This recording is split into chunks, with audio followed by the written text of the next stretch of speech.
everyone, today I wanted to look at Duracell Powercheck batteries because I saw Technology Connections video on them and I thought it was very interesting and I decided to take a look at it myself.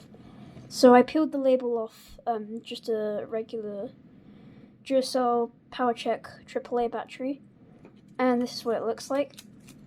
Here's the back, and you can see these two pads here where the two buttons that you push to check the power, and you can see these conductive bits here on the actual battery underneath the label, and then this will complete the circuit between these two, and there's a heating element across here and a chemical in here that turns yellow when heat is applied to it.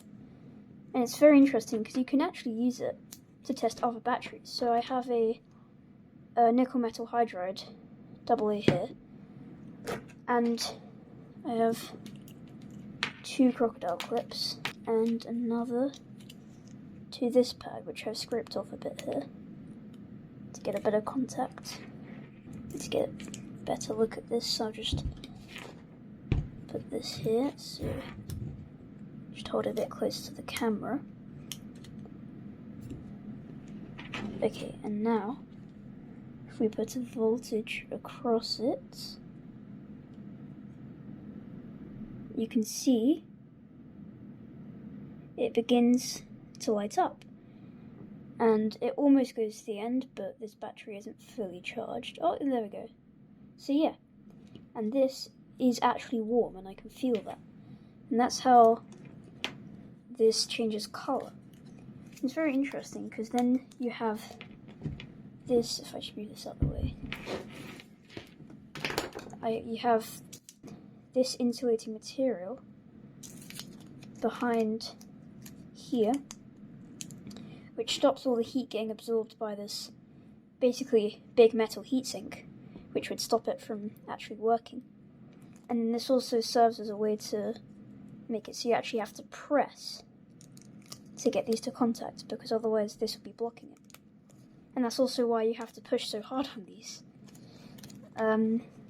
Yeah, and you can actually just use it as like a battery tester if you wanted to for any 1.5 volt battery. Now this also works with heat, so I have a lighter here. If I use this